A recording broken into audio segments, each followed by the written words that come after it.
Hi, everybody. This is Gad Saad for the Saad Truth, third installment of a face-to-face interaction. And actually, the person who is manning the camera was the second guest, Michael Sagner. Today we have Mufassil Islam visiting us in our beautiful city. How you doing, Mufassil? Absolutely great. It's a lovely day. It is a lovely day, and it's so good to meet you.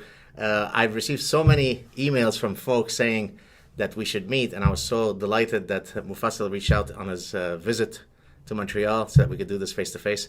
So welcome to our beautiful city. It's an honor to be here. Thank you, sir. Maybe you could start off by telling us your history, where you were born, how you were born into Islam, why you left Islam, and so on and so forth. Right. I was born in Bangladesh 51 years ago. And I come from a family of Sufi saints with a proven track record of 200 years of preaching Islam in Indian subcontinent. I'm the only son of my parents, and I started preaching Islam from the age of 16. And I preached Islam for almost 34 years as a da'i, or a preacher. From a background, I'm also a lawyer, multinational lawyer. I'm a human rights advocate. I do have a social club, a worldwide social club for online activists, especially from Bangladesh. Because Bangladeshi bloggers are persecuted, as probably you know already, for speaking out against religion, especially against Islam. And many of us, fellow friends, gave blood for that, for the right to speak out. Which speaks to something we mentioned off air, having skin in the game. Whenever I'm asked who is a true social justice warrior, I often refer to Bangladeshi bloggers because they have skin in the game. If they say things that upset people, they get hacked to death. So that's different from the privileged white girl at Wellesley College who pretends to be a social justice warrior, right? Yeah, and then I moved to UK in '93.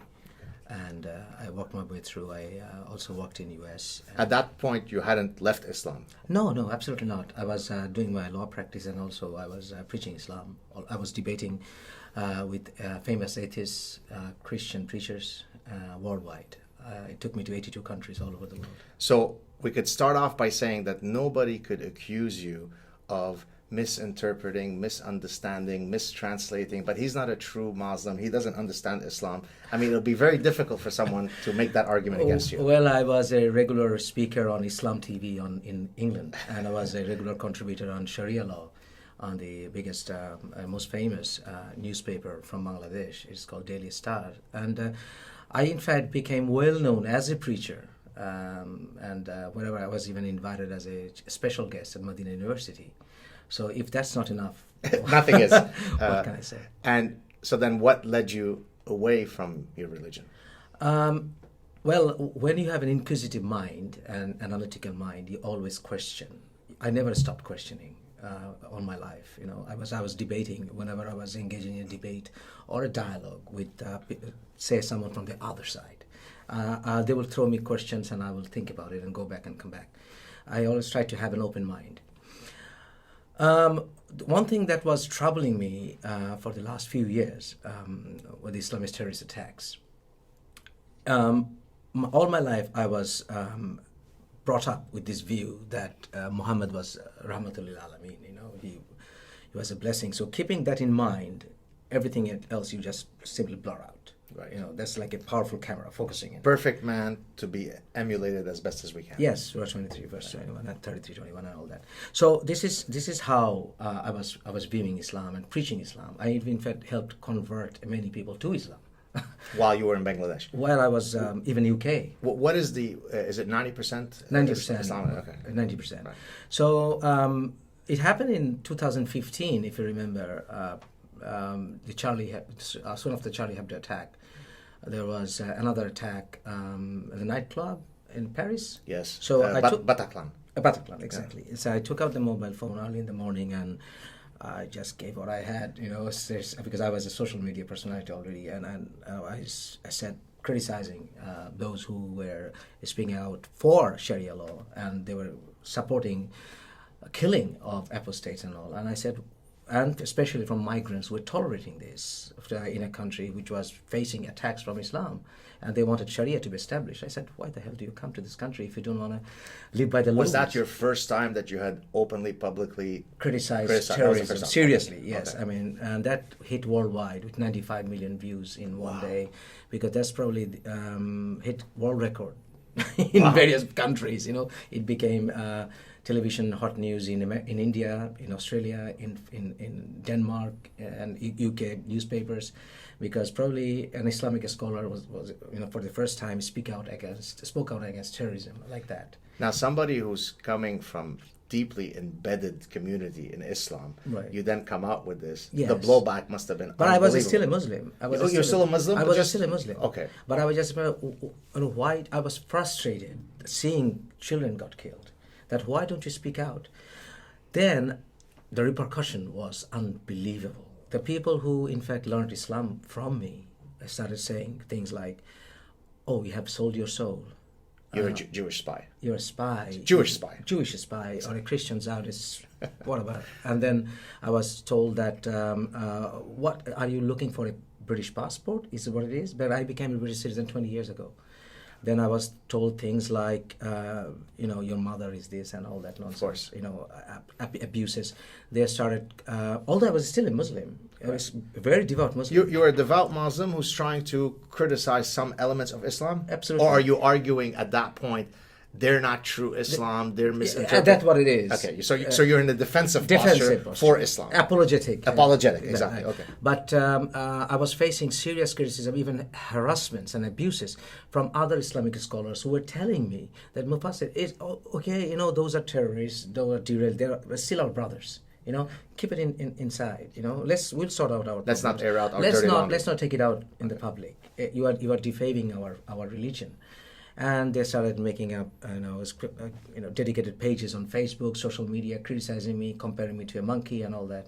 And those videos were being viewed, like one of the videos reached 500,000 views in one day with 57,000 comments, 47,000 shares, with having, thousands and thousands of comments calling for my death. Yes. And those videos are still in circulation. And those pages are still running. Of course, YouTube doesn't think that that's bad if they're death threats. But if you criticize Islam, that's hateful and divisive. We've got to take you off. Yep. Which we'll talk about in a second. Yeah. Okay, so now at that point, you're still a practicing Muslim. You're a bit of an apologetic. When do you leave the faith? Within a few months, I started revisiting and reassessing my understanding of Islam. I said, I knew all this. Even Isaac, I knew the back of my hand. I know the tafsir, I know the Quran, I know the hadiths. And I was saying, why am I not being able to defend my position strongly enough against those who were, not compromising with Islamic tenets? And they were saying they were right. Why am I weaker? Why am I the weakest link? And how come other Islamic scholars, even Muslims, who I thought loved me, I had hundreds and thousands of followers on Facebook, they were not defending me, my right to speak out. So I was just wondering what's going on. Then I found out that my understanding of Islam was wrong, and I was a hypocrite for 34 years. Wow. Yes, and then that pushed me out of Islam. In fact, Muslims pushed me out of Islam. Their death threats, their hatred towards you, their abuses. Their abuses. Wow. Yes. And a failure to engage in dialogue with me. How about, if I may ask, on a personal level, let's say with your more immediate family, let's say, are your parents still alive? Yes, my mother is still alive. She gave up, gave me up, and she said, "You're no longer a son." I'm no longer in contact with her. My ex-wife, she left me for giving up Islam. I cannot see my children simply because I'm a murtad. All my friends for 30 years, even many of them became judges under my supervision because I taught them law. They, in fact, lost all connections with them. That's basically what it is. I'm ostracized by the whole community. As you said about how your mother reacts to you, it reminds me of a former guest I had on the show. His name is Hazim Faraj. He's of Palestinian descent. He lives in the United States now. He was born into Islam, then converted to Christianity. Right. And I asked him exactly the same question that I asked you. How did your parents react? And his answer, which you can go watch it on our show, he said, well, they loved me enough to not get me killed. There you go. So their measure of their love for him is simply that they tolerated him enough to not kill him. I mean, that's breathtaking. In my situation, it's different because many of my relatives want me dead. Really? Seriously, they want me dead. I don't trust my relatives, unfortunately. I love them. I love my mother. I love my sisters. I love my uncles, aunts. They're all Americans, and I love them. But unfortunately, I think they don't love me enough to see that I should be flourishing as a human being. Right. I say that I was born in Bangladesh. I got the skin from Bangladesh, Right. but I got the understanding of humanity from UK. Right. So my skin probably doesn't tell me who I am exactly, and it doesn't do justice to me. But my family just thought that they are doing the Islamic thing, and they are doing the Islamic thing. They are doing this. They are doing the Islamic thing. I can't say that they are not doing the Islamic thing. They're going by the book. So let's go into some of the content of the text. Okay. Because as you may know, I don't know how much you know of Israel. I'm born in Lebanon. I know about you. I speak Arabic is my mother tongue. We escaped Lebanon for reasons that you would understand. You are a specialist in Mechosin. Sorry? You are a specialist in Mechosin. Yeah, right. Just like you, it's difficult to levy the accusation against me that I don't know enough about it and I don't know I could speak Arabic. So it becomes very difficult for people to try to criticize me the way they might the typical American.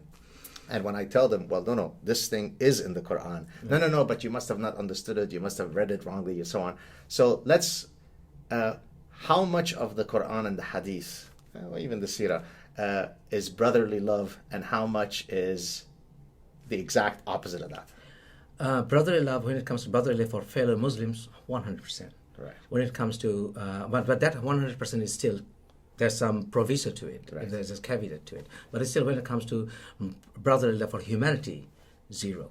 Exactly. 0. And people don't understand this because, and I was actually mentioning this to the other gentleman who's in the room but is off camera, that people often make the mistake of, all religions are effectively the same. That's what they argue. They all believe in a God. They all believe in that we should be good. And I always give a sports analogy or a bird analogy. An ostrich and a hummingbird are both birds, but they look very different. Bowling and rugby are both sports, but they're very different. And so how can we get people to overcome that obstacle, to recognize that the fact that something is a religion doesn't mean that the religions are interchangeable. The contents matter. Islam is not a religion, as per se. To my Islam is a death cult. Okay. Absolutely. Because you just increased your death threats by about 100-fold. Well, it can't go worse. You have only one life. But as an agnostic man, I'm an agnostic man. I don't believe in any organized religion. But I will give you this, that the greatest hypocrisy and deception over the last 1400 years has been taking Islam, Muhammad and Jesus on the same level. And when Muslims say that they love Jesus, and Muhammad and Jesus had the same mission, and they sold it to many Christians and many non-Muslims even to come to Islam, has been the greatest deception engaged. Because there's a few things you don't have to be a specialist in Bible studies. You just have to take a few things, few principles. For example, Jesus said, "Love thy enemy." Did Muhammad ever say that? Right. No. That's good enough. And if you say, like Jesus says, one who lives by the sword will die by the sword, and Muhammad said, Jannah is under the sword. I mean, these are the things, very basic things, will take you to an understanding which will tell you Islam and Christianity cannot be compatible. Impossible. Well, I don't. Do you know who Bill Warner is? Yes, I do. Okay, so Bill Warner, for those of you who don't know, was a guest on my show. He used to be a former physicist, a professor of physics, who about 15 years ago, maybe around the time of 9/11, decided to start studying Islam scientifically. And the way he did that, what we mean by scientifically, is he used what's called content analysis. Content analysis is a method used in the social sciences where if you want to study text, That's what I did. Exactly. But you do a content analysis. You could look at how many injunctions of brotherly love there is, how many injunctions of hatred toward the other. You don't have to guess. You don't have to listen to Barack Obama or George Bush to tell you whether Islam is peaceful or not. You just have to study the content. And also the geopolitics of that time. You have to understand the geopolitics of the time. For example, that's how I studied Islam. For example, say Abu Huraira, when he came to Muhammad, where did he come from? What was the new verses that came after that? And Muhammad sent his companions to Abyssinia. Why to Abyssinia? Who were there? and say, what are the new verses that came after Muhammad's Sahabas traveled to Abyssinia? And you can see the companions, yes, translate what you said. companions, and then you can see that the verses regarding in relation to, say, fasting or praying or bowing, how come they came there then after the companions visited Abyssinia? I recently visited Ethiopia, and I saw it with my own eyes how Ethiopian Orthodox Christians pray, how they bow.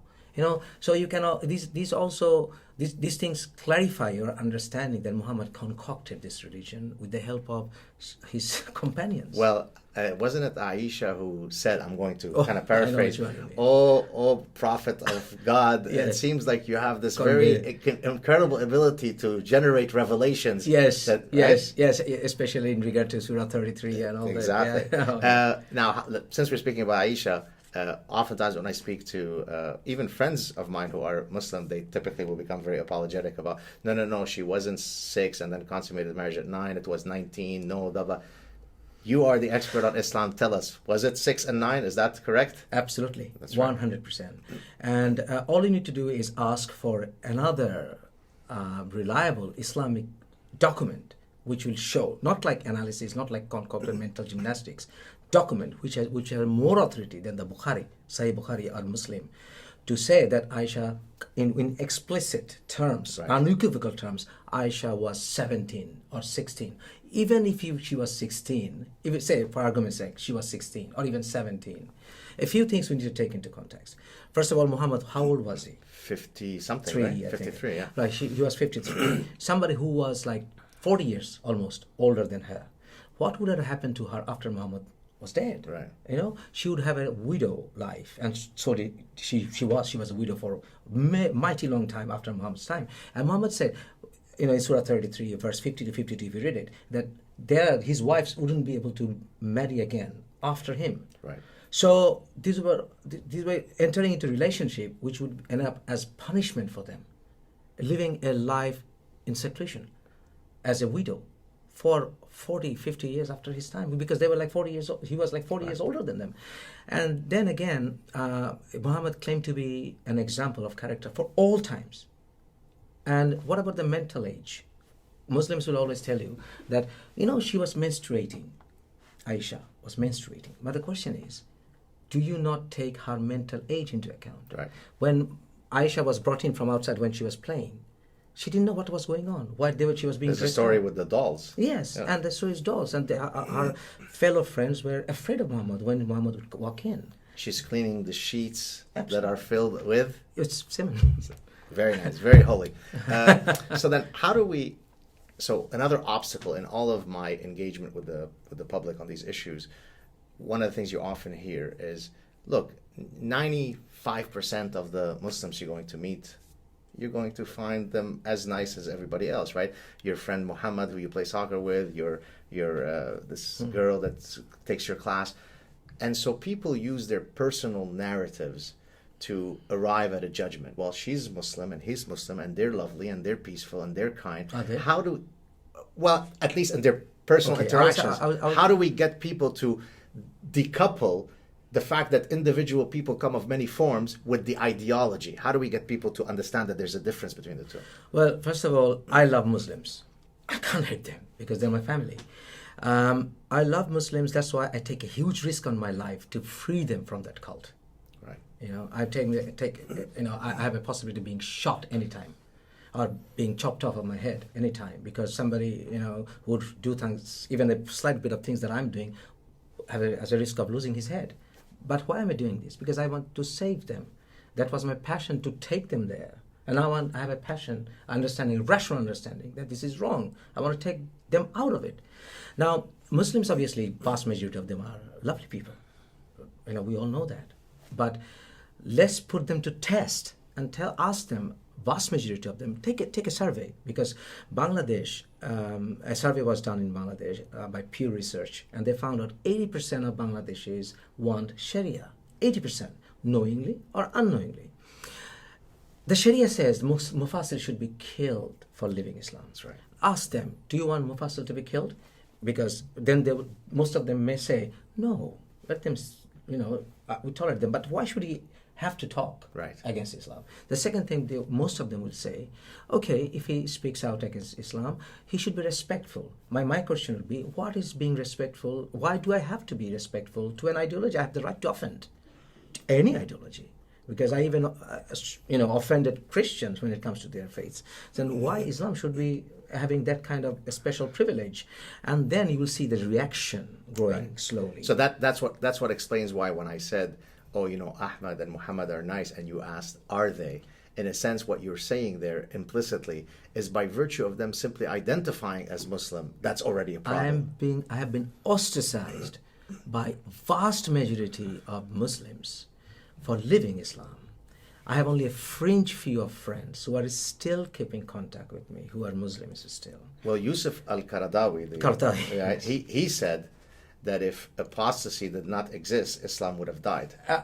Absolutely, because we know the story of Khalid bin Walid. Khalid bin Walid, what he did under Abu Bakr's directions, and how he raped Layla, and how he slaughtered those who left Islam, the war of Ridda, all that.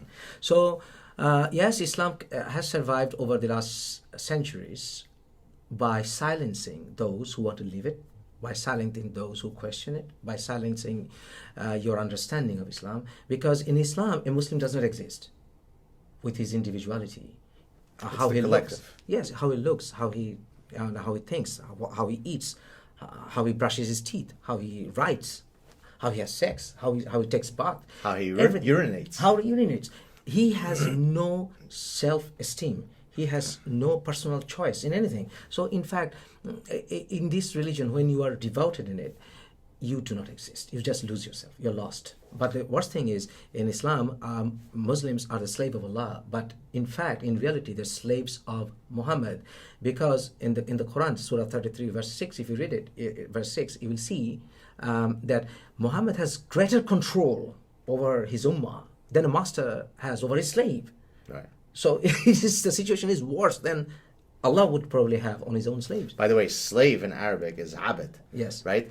And abid also means black person. So when people say that Islam is the religion of all races and so on, they don't appreciate that there is tremendous racism in Islamic societies for people who are darker skinned and so on. Not only people, against dogs. I've actually mentioned I was on Joe Rogan. I don't know if do you know who Joe Rogan is? No. He's got a very, very popular podcast, and I was talking about the hatred in Islam towards dogs, and in particular black dogs. And then of course I get all the haters saying, but you misunderstand Islam and so on. Clarify it for us. Bring it on. What is there to misunderstand? Because the initial instruction was, I don't want to go into details in the hadith, but the initial instruction was to kill all the dogs. Right. And then it turned out that their dogs who were guarding the properties. They said, okay, spare them. Then there were like dogs who were blacks, kill the black dogs. Right. Then there were like dogs who were eating too much. All right, kill them. It's like when you are making one nonsense claim, then you have to have other nonsense claims to somehow, take it out of context and say there's a context to it. There's no context. Muhammad simply carried out the first genocide against dogs. Well, and I think, so for those of you who don't know, let me just explain the term. Najas are all sort of sources of impurity. Yes. So the kafir is najas, the one who's not a believer. Semen, urine, blood. Surah 9, verse 23. Exactly. And dogs are najas, right? If he crosses you when you're about to go pray, you have to clean yourself. Women. Even women. Right. Even women. And because there is Sahih Muslim hadith that when you are walking down the pavement, and if you see women should be walking on the side of the road. So should the non-Muslims. They should walk on the side of the road, and you should stretch out so that let them walk on the side. And also Surah 98, verse 6 and 7, that the non-Muslims are the worst creatures on the face of the earth, and they should be burning in hellfire for the eternity. Fi nar jahannam khalidina fiha. You know that. Right. So this is quite clear that there so is no love for the Jews in the Quran. No love for the Jews, and there is some would say that there's love for Christians, but that's not true. Those verses that you will find, there are devout Christians amongst them, there are monks who, when they hear Allah's words, tears roll down their cheeks. But those verses were in fact abrogated by Surah 9, verse 23, 24, 28, 29. and verse 14. These are all clear, and you have to understand the context of the revelation order of the surahs, because Surah 9, in fact, in revelation timeline order, I think is 113 of the 114 surahs.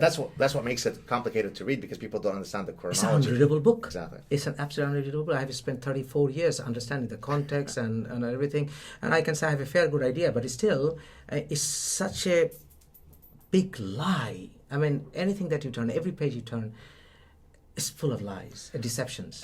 You used the word which I've explained before, but it's worth repeating again, and maybe you'll explain it rather than my explaining it. Explain the concept of abrogation. Right, it's mansukh. Allah said in the Quran that when He wishes, He brings out better verses to serve the purpose, and better verses He brought in. The better verses were, in fact, Muhammad had a greater control over his community, and the ultimate purpose of Muhammad was exposed when you read the revelation timeline order and some of the apologetic verses which came either during Muhammad's life in Mecca, Exactly. or in the initial time of his time after coming to Medina.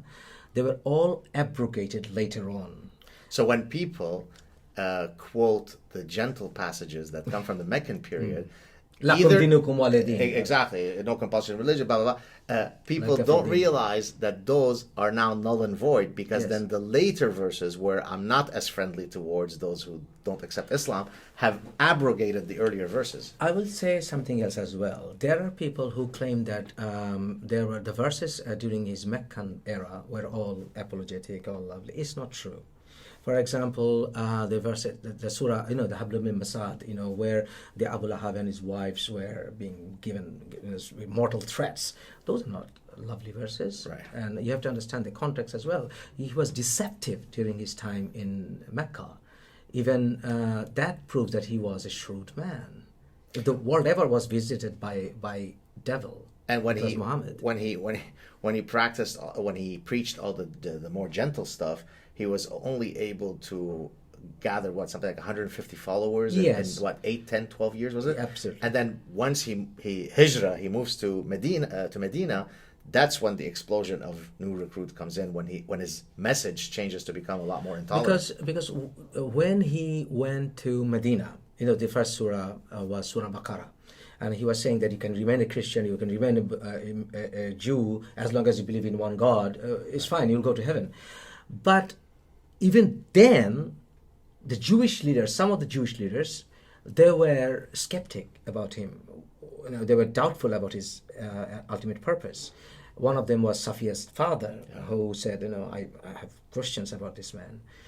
And Muhammad started exploiting the welcoming that he was given by Jews and Christians, and then he started drawing attention to those people who were looking for opportunists, who were say not educated, or who were looking for power. They started coming to Muhammad because Muhammad started flexing his muscles. He started taking over Jewish businesses and started subduing Christians, and then he was coming out with verses like war booties, and he's the only man, from my religious knowledge, comparative understanding of knowledge, religion, that he was probably the only man in history who was justifying rape to be a heavenly thing. That which falls under your right hand. Yes. And that's why the word rape doesn't even exist in Quran. And certainly not within marriage. Yep. And in fact, he was enticing people to have war booties, women, and distribute and take them out, even if they were married.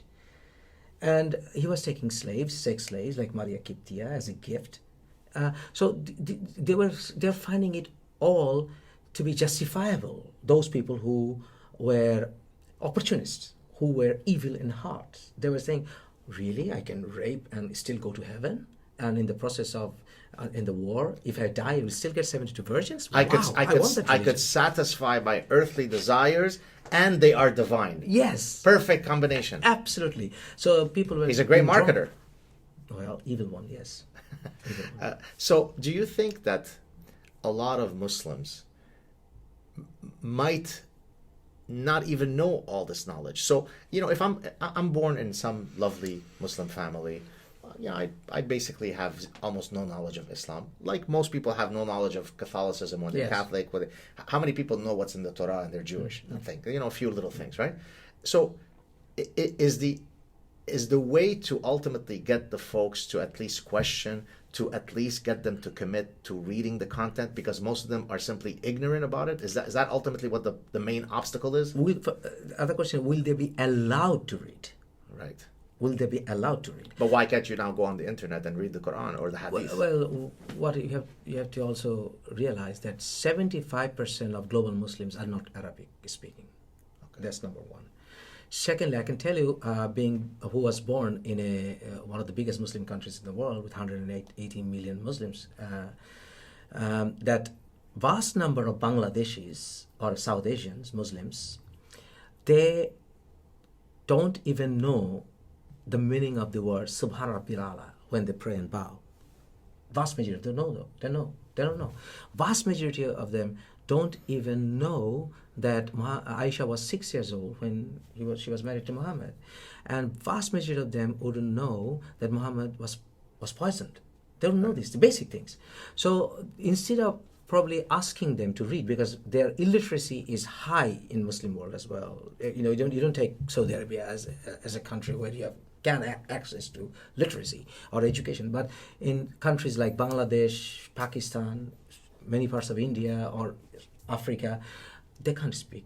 They can't read and write. So what is the way out? The way I was ask them, give them one answer to find out answer to one question.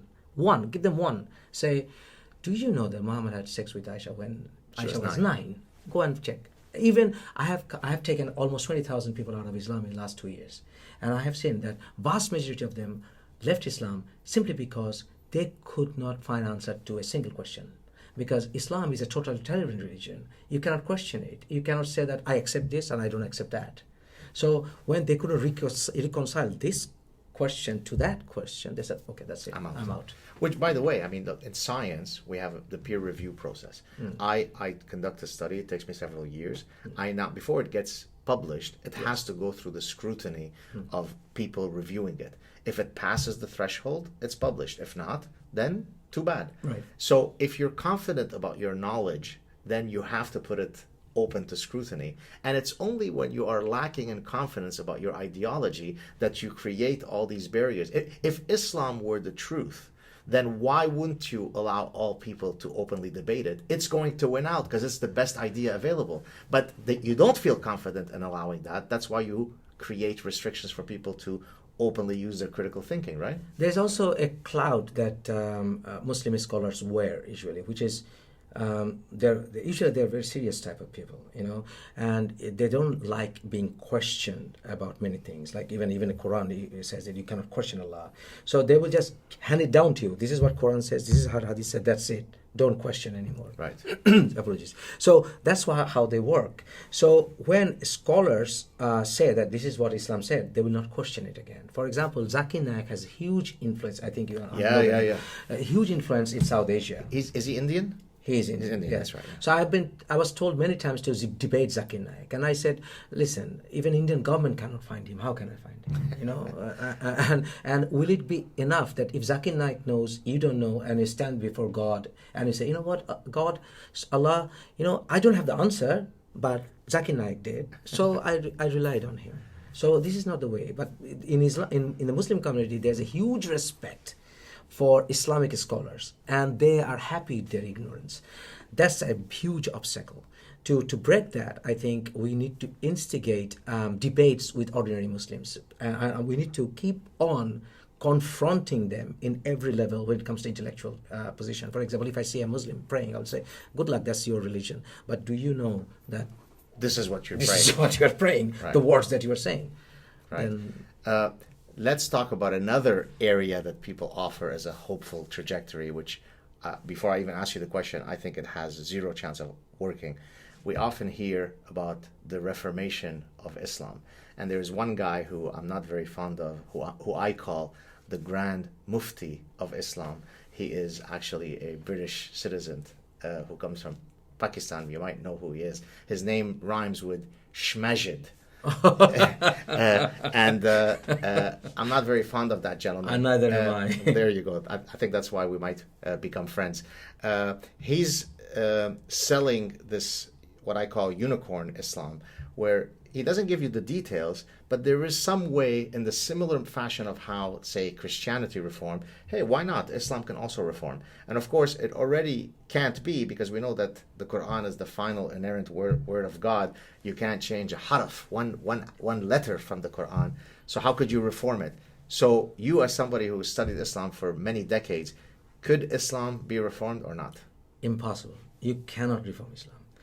And those people who say Islam can be reformed is doing more harm than good. Because they're giving false hope. They're not only false, they're deceiving people. Because how can you reform Islam? You have the hadiths. Do you want me to forget all the hadiths? Do you want me to forget all the context?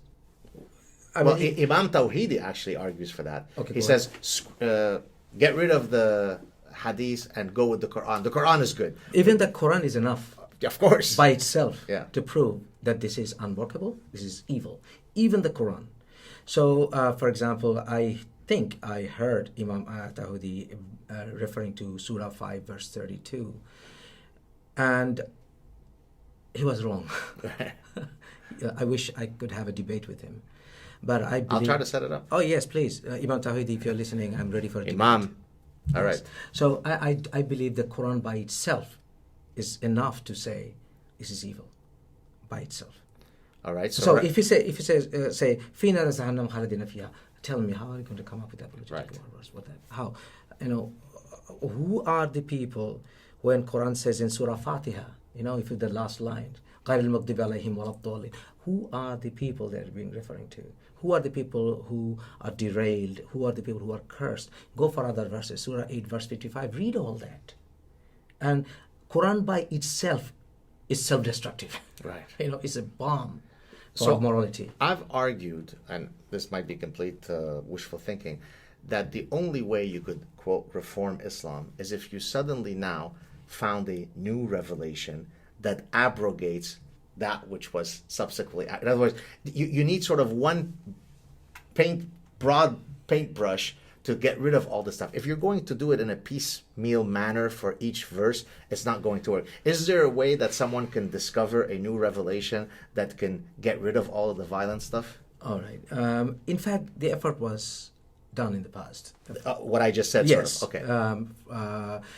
Ghulam Ahmed, right. The Ahmadiyya Muslim, he in fact tried to come up with quite a similar thing. So you work within the doctrines to try to reform. Right, and again, if you know the history of the birth of the Baha'i religion, exactly, yeah, they accept Muhammad, they even accept Krishna and Hindu God and all that. They try to reconcile and try to say, let's move on.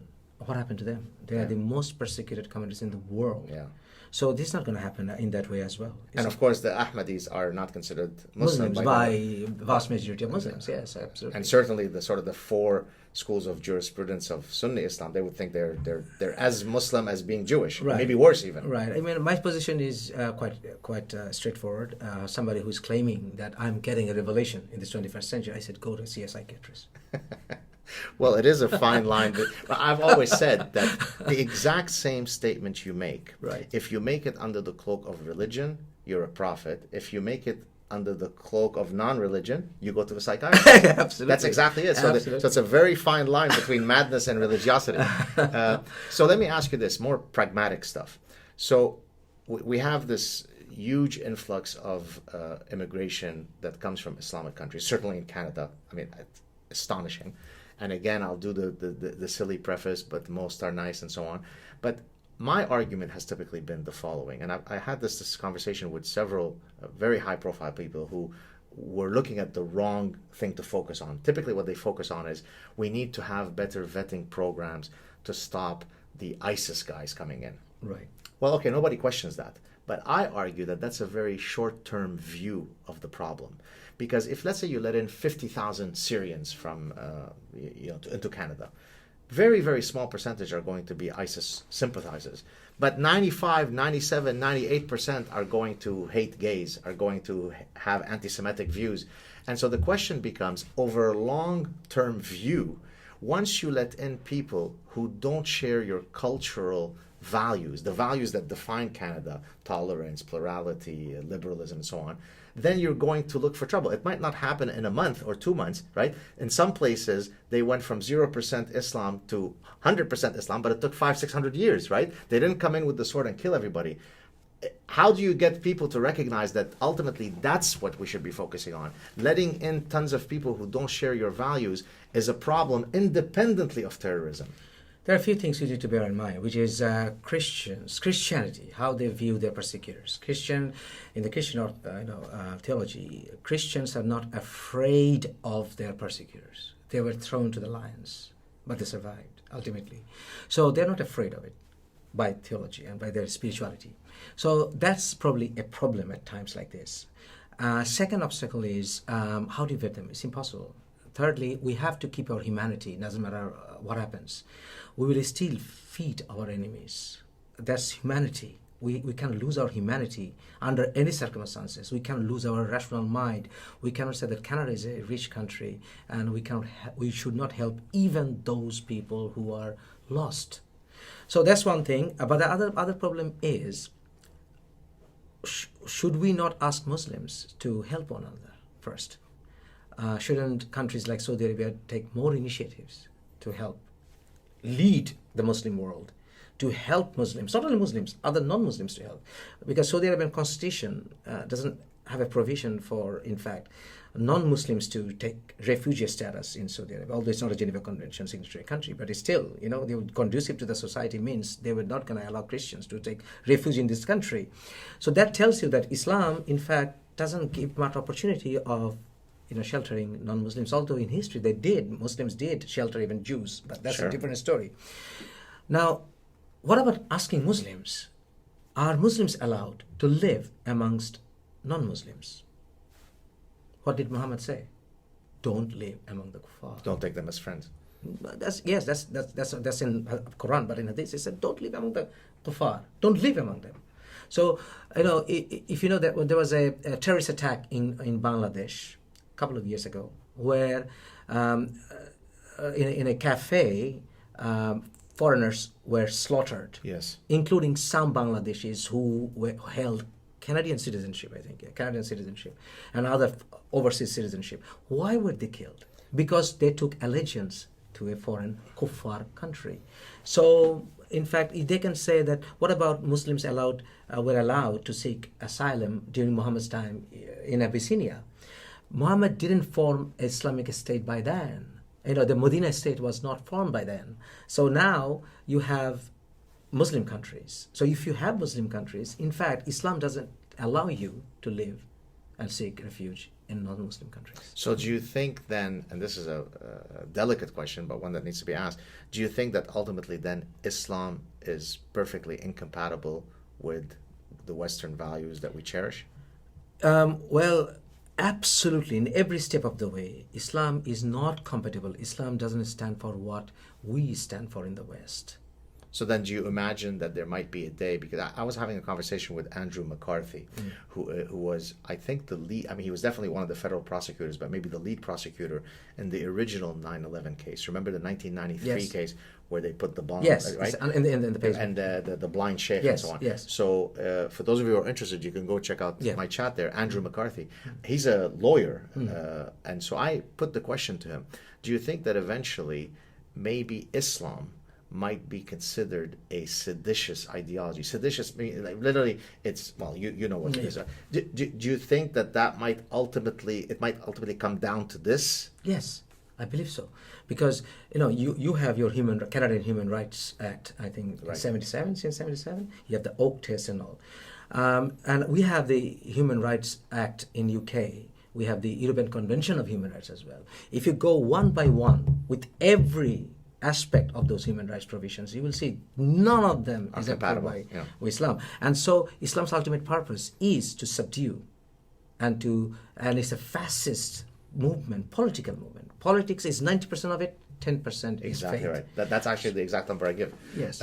Sharia law itself, I remember seeing Imam Rauf, they used to call him the ground zero mosque guy when they were Yes. trying, right? Yes, I remember. He would do the tour on CNN and all the other shows, saying 99% of Sharia law is perfectly consistent with the American Constitution. And I'm sitting there thinking, I'm thinking you could not come up with a legal code that is any more antithetical to our Western judicial system. For example, just the crimes, depending on what the identity of the perpetrator and the victim is, the punishment is different in Islam, right? If I am a Muslim who kills a Jew, it's not the same thing as if a Jew kills. Yes. So already the idea of blind justice is violated in Sharia law. Yes. So why do you think then the Western journalists, when they see a guy like this Imam come on and spew such nonsense, is it that they are too afraid to confront him, or is it that they don't know any better, they just believe him? A bit of both. A bit of both. A bit of both. They're scared. First of all, they're scared to tell the truth, and also they're scared of losing their business probably in some way, because they have some business with some Muslim people or Islamic world somewhere somehow, and also because of their ignorance. They just tolerate these people. But this same media people, will they be allowing that Imam to sit down in a room like this and have a debate with me and let them broadcast that? No. Because you're a hateful bigot who is an Islamophobe. That's what they say. But at least I don't want to kill anyone. I don't want to take their heads off. Right. Ayan Hirsi Ali, whom I'm sure you know, yes. At one point, I think she's kind of maybe changed her position on this, but at one point she was arguing that, look... Because of we know why. Right, exactly. She was arguing that, look, a lot of people want to believe. They have a need to believe in some God. And that it might be easier for Muslims to kind of go from, say, Islam to Christianity, to convert from one monotheistic religion to another, rather than jumping from Islam to non-belief, to atheism, so that you kind of slowly wean them into non-belief. Do you buy that argument, or are you sort of more direct? You want people to get out of Islam and have no belief, or what's your view on that? Well, I'm a rational man, and as a rational man, I will say, if my purpose is moral, my means have to be moral as well. So, if there's something is either a lie or it's true, as Barton Russell said. So, religion, which if it is lie, then I would say it cannot have any ultimate moral purpose. Right. So I will say no, I will not buy that, because I believe that there is absolutely no reason to have any faith. Zero.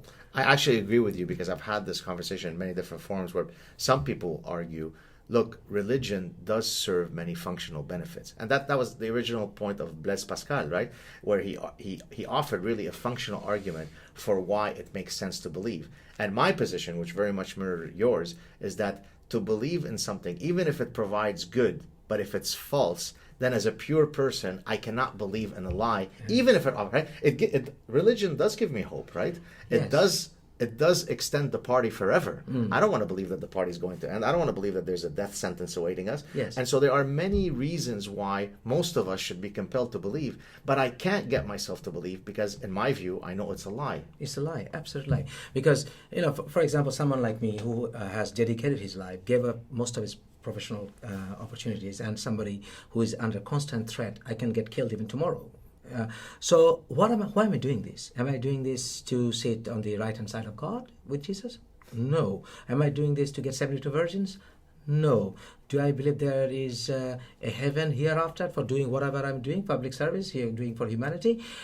Most likely, no, there is nothing after this life. Why am I still doing this? I'm doing this because I love life. I celebrate life. I believe that I can be living for one moment, but I'm happy. I can say that I have a rational mind. That's the greatest weapon a human being has. I'm using fully of it. So that's my pleasure. That's my satisfaction. And I'm doing it for my children, for future generation. If I love my children more than I love myself, and if I love the generation of my children more than I love the generation of my time, I will say, I'll give my life, and with the last moment of my life, I will say, I did my job, and I'm leaving them with a better world. So that's because they're continuing me Right. That's it. Very powerful words. Any projects that you're working on that you'd like to use this small platform to promote? Well, I have a social club, a worldwide social club. It's called BOBA. B-O-B-A? B-O-B-A. It started as Bengali Online Bloggers Association. The website is www.boba.official.com. Most of the members here are ex-Muslims, but there are also ex-Christians, ex-Jews. Even I have welcomed Muslims to become members. I said, I believe that I should give opportunity even to anyone who is there to criticize what I believe, Sure. to come and talk. If I don't give that opportunity, then I'm doing the same thing. You're a hypocrite, just like exactly. Absolutely. So if anyone thinks that they can tolerate and accept vehement criticism of what they believe, they're welcome to join BOBA. You have a YouTube channel. I want you to mention, which we talked about offline. Yeah. You have a YouTube channel that's This now is the 11th one. 12th. Oh, 11th. Okay. No, sorry, 12th. It's exactly. You've had 11 times shutdown. Shutdown. So tell us that story very Yes, briefly. whenever my subscribers hit, for whatever reason, 40, 50,000, they're taken out. And I get messages like they didn't go by their community standards or blah, blah, blah. You're spreading hate, Yeah. basically. I have legal degrees. I have law degrees. I have studied civil law even. So I can guarantee I never broke law in my life. And I'm very careful about the words I use. I'm very strong in my words, but I never break the law. So when they say, Facebook or YouTube, when they say that, I have gone against their community standards, I would say rather they have failed in their moderation. And they usually, that's a big letdown. So far, they have taken down 11 of my previous Have channels. you been able to make contact with any meaningful person at YouTube to discuss this issue? Not yet, no. And I think before we were having a conversation like this, I think people should be coming out to unite our forces together so that we can do some legal action on this. Because I'm suing Facebook already. I have already sent them legal notice with the help from one of the well-established law offices, and we are taking them to court eventually if they don't comply with some of the things we have told them about. Okay. And I am again barred from Facebook to post anything for the next 30 days simply because I said this, that one who approves supports Muhammad's marriage to Aisha, in fact supporting and approving statutory rape of today. It is unbelievable that in the 21st century I got banned for that. You cannot make that statement without. I mean, it's literally as though we're in the dark ages. Absolutely. I mean, tell me what wrong did I do in this? By the way, to make your story even crazier, you probably know who Geert Wilders is, yes, the Dutch yes, parliamentarian. Yes, well, Geert Wilders was taken to court, and he told the Dutch magistrates, are you questioning the veracity of what I'm saying, the truth of what I'm saying? Even though, by the way, you could say false things that should be protected, right? Yes. People have a right to be idiots and be false, right? Yes. Holocaust deniers. Yes. I'm Jewish. I support their right to be Holocaust deniers and idiots. There are, yes. You know what the Dutch magistrate said? What? Even if what you're saying is true, if the truth hurts a group, then it's illegal. So the truth is not allowed if it offends somebody. And of course, somebody, typically in this case, means Muslim. What if that magistrate should have been asked, what if we see the birth of a new cult where eating dead human flesh is okay? Is okay. Yeah. How about that? How I just said, you don't do that. And they said, oh, it's my religion. What do you do? Do nothing? But that's what usually happens, right? The difference between a cult and a religion is how long it's survived, right? So and how many followers it has. That's the only metric, right? Yes. So, if Islam was a religion of, say, a few 100,000, you'd have been banned a long time ago. Exactly. There you go. Absolute pleasure talking to you. We'll continue it nice over coffee. Here. Real pleasure meeting you. An honor. Thank you so much. Cheers. Thank you for having me. Cheers. Thank you, guys. Thank you. Cheers.